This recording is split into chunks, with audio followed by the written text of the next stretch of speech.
Hello, welcome to grade 4. Mari belajar tematik kelas 4 sekolah dasar. Masih bersama saya, Ibu Guru Sherly Aiba. Halo semua, selamat pagi. Semoga pagi ini semua dalam keadaan yang sehat walafiat, ya. Sebelum kita mulai pembelajaran kita, mari kita berdoa menurut agama dan kepercayaan kita. Berdoa mulai.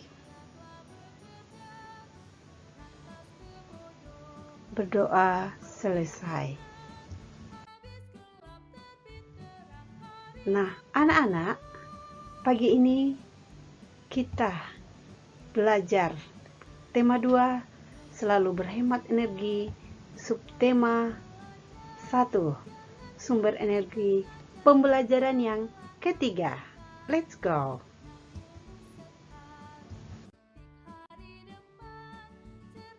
Nah, yang menjadi tujuan pembelajaran untuk pembelajaran yang ketiga ini, untuk matan pembelajaran Bahasa Indonesia IPS PPKN adalah sebagai berikut. Siswa bisa membaca teks tentang tugas baru Bella. Siswa dapat menjelaskan tentang energi yang diperlukan tubuh. Siswa dapat menjelaskan jenis sumber daya alam. Dan siswa dapat menuliskan perbedaan hak dan kewajiban. Mari kita telaah satu-satu. Ayo anak-anak. Kita membaca. Kita keluarkan suara kita, membaca dengan nyaring. Judulnya adalah Tugas Baru Bella. Hari ini adalah hari yang penting bagi Bella.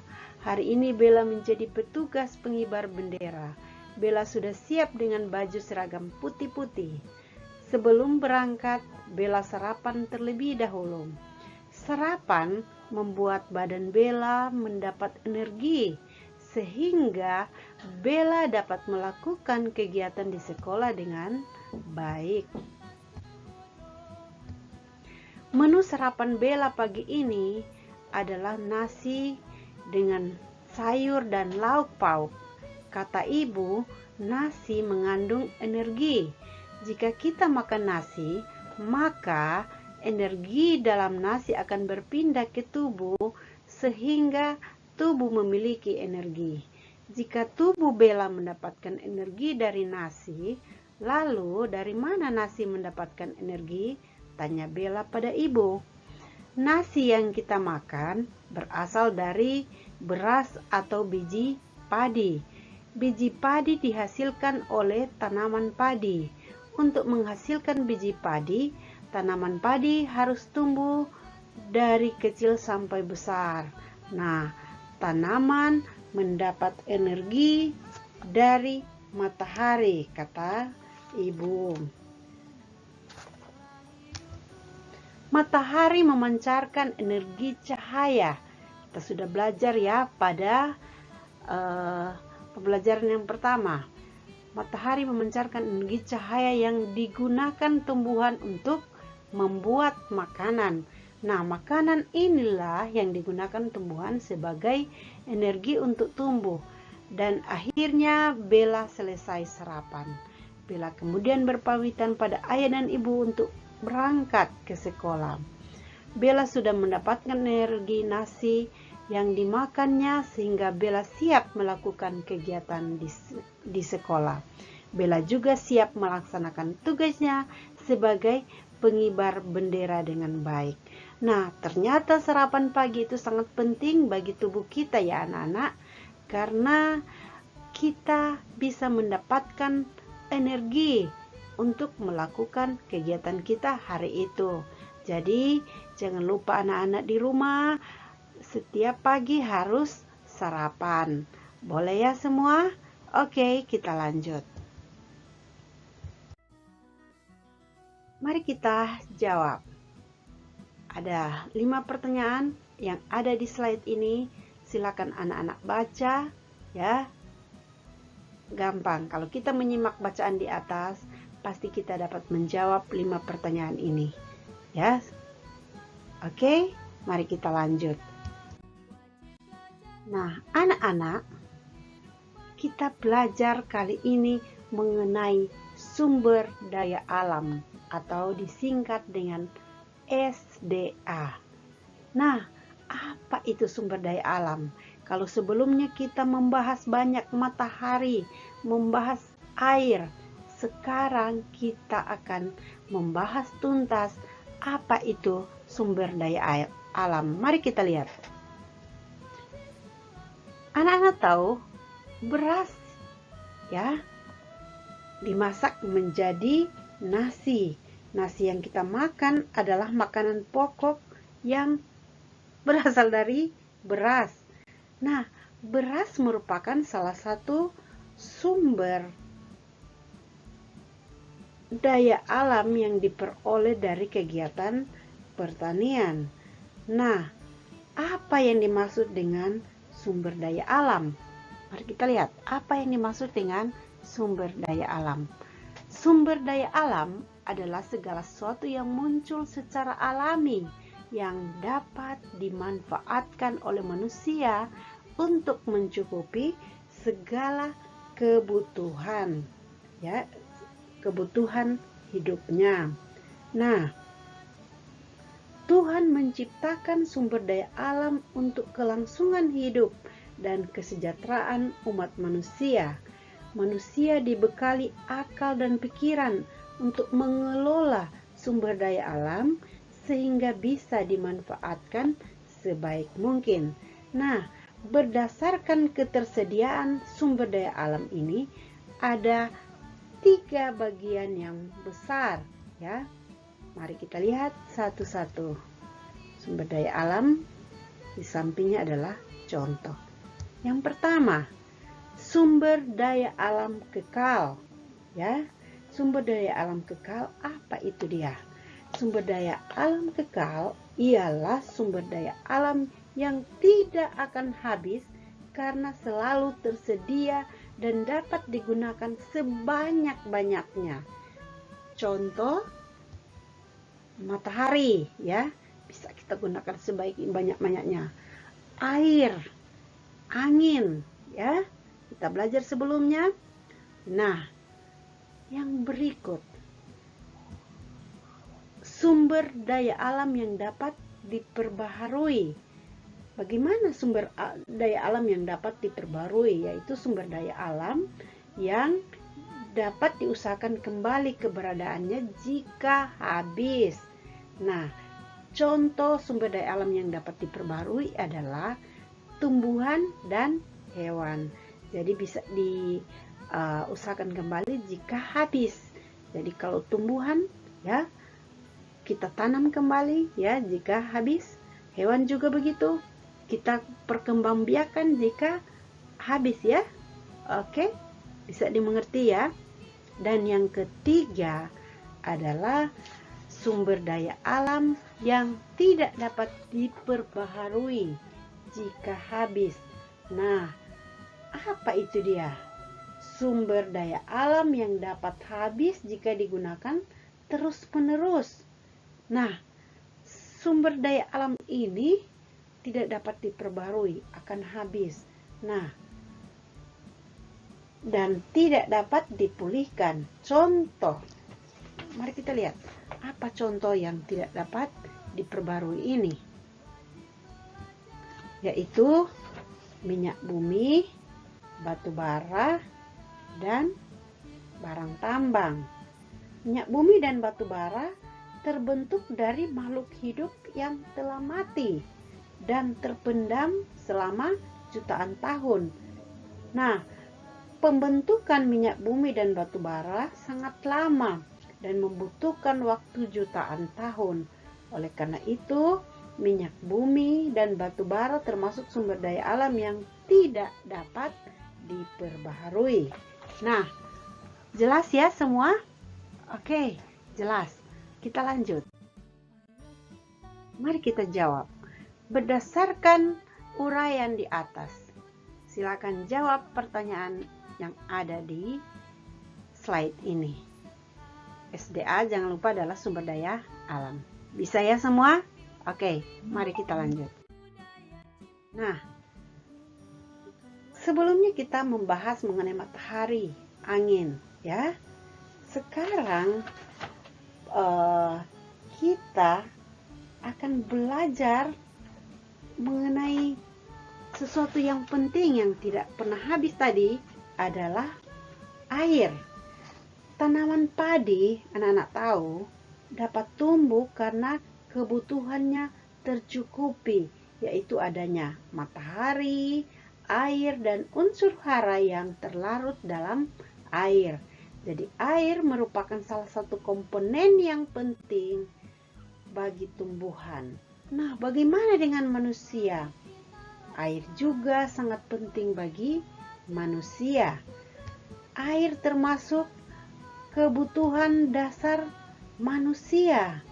Dan tanpa air, manusia tidak dapat hidup. Ya, oke? Mari kita lihat apa manfaat air bagi makhluk hidup, ya. Makhluk hidup apa semua? Manusia, hewan, dan tumbuhan, ya.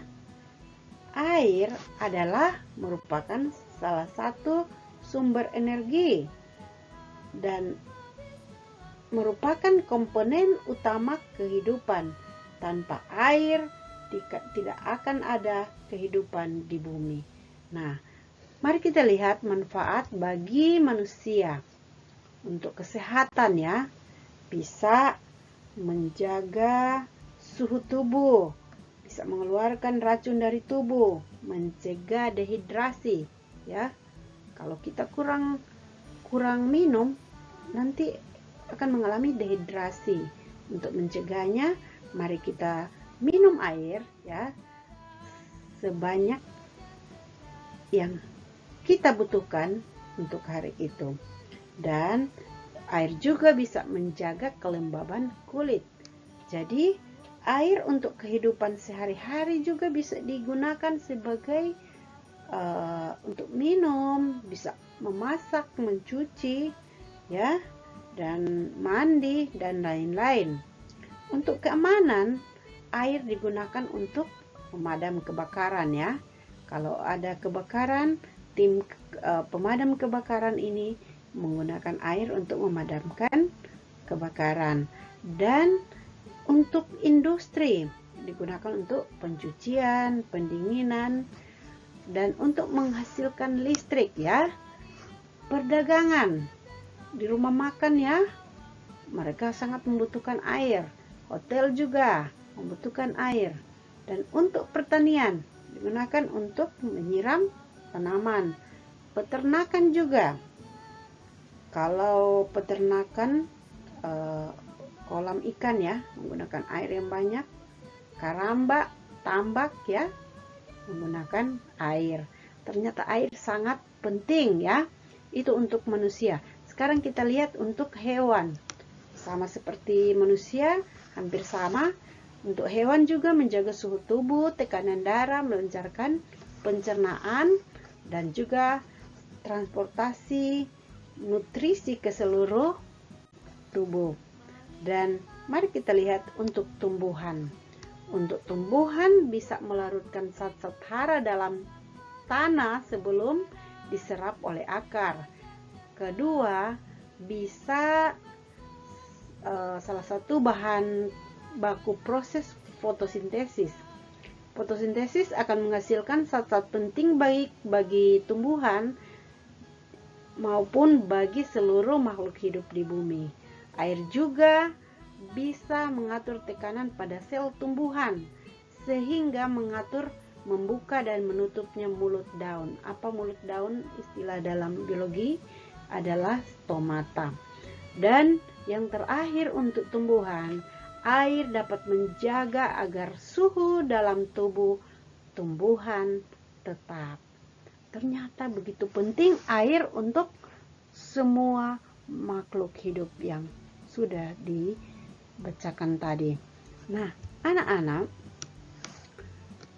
karena air begitu penting, maka ada hak dan kewajiban kita terhadap air, ya. Air merupakan komponen yang begitu penting. Jadi jika kekurangan air pada tumbuhan akan menghambat pertumbuhan, produksi buah, atau fotosintesis. Nah, untuk kelangsungan hidup manusia, maka dibutuhkan air bersih. Nah, air bersih menjadi salah satu hak yang harus didapatkan manusia. Jika hak tersebut tidak didapatkan, tentu manusia tidak dapat melangsungkan hidupnya. Nah, pernahkah kamu melihat di berita orang yang berjalan jauh hanya untuk mendapatkan air bersih?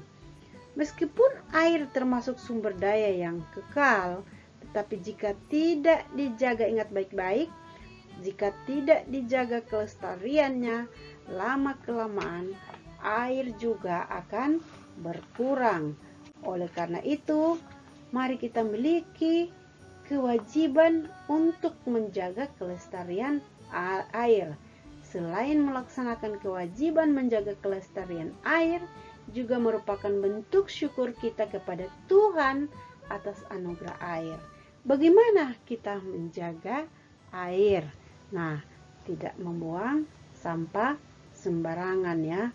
Kita tidak buang di selokan, tidak buang di sungai, ya. Kemudian melakukan penghijauan akar tumbuhan bisa mengikat sehingga akar itu dalam tanah akan tetap bertahan dan tidak terus terus mengalir. Air tanah dapat dimanfaatkan untuk kehidupan kita sehari-hari. Kemudian yang terakhir adalah menghemat penggunaan air. Jadi kalau kita tidak menggunakan air, kita matikan keran. Oke. Ibu guru harap semua mengerti untuk penjelasan yang ada. Mari kita lanjut. Ayo, mari kita perhatikan gambar yang ada di depan kita. Apa perilaku orang-orang yang ada di gambar ini? Apakah mereka melaksanakan kewajiban melestarikan air? Ya, lihat apa yang terjadi.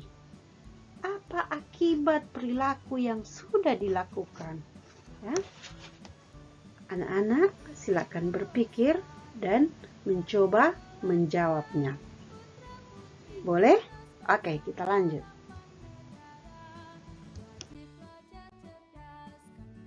Mari kita belajar mengenai hak dan kewajiban. Terkadang kita sering mendengar kata hak dan kewajiban dalam kehidupan sehari-hari. Ketika lahir, manusia telah mempunyai hak dan kewajiban. Tiap manusia mempunyai hak dan kewajiban yang berbeda bergantung pada kedudukannya dalam masyarakat. Mari kita lihat apa yang dimaksud dengan hak. Hak adalah segala sesuatu yang harus didapatkan oleh setiap orang yang telah ada sejak lahir, bahkan belum lahir. Jadi hak anak-anak, ya, mendapatkan perhatian dari orang tua, mendapatkan apa yang menjadi kebutuhan anak-anak, ya, makan, pakaian, apalagi kalau mau permainan, itu sudah menjadi hak anak agar orang tua memenuhi hak anak tersebut. Dan mari kita lihat apa itu kewajiban. Kewajiban adalah sesuatu yang harus dilaksanakan dengan penuh tanggung jawab. Nah, tadi Ibu sudah katakan bahwa anak mempunyai hak dalam keluarga. Nah, kita juga mempunyai kewajiban, ya. Karena kita sudah mendapatkan hak, maka kita harus melakukan apa yang dimaksud dengan kewajiban, ya. Harus dilaksanakan dengan penuh tanggung jawab. Jadi sebagai anak di rumah, kewajiban kita adalah membantu orang tua, mendengarkan perintah orang tua, apalagi menghormati orang tua. Dan kalau kewajiban kita dengan masyarakat apa? Membantu tetangga yang berkekurangan atau sebagainya. Kalau di sekolah apa kewajiban kita? Kewajiban kita adalah belajar.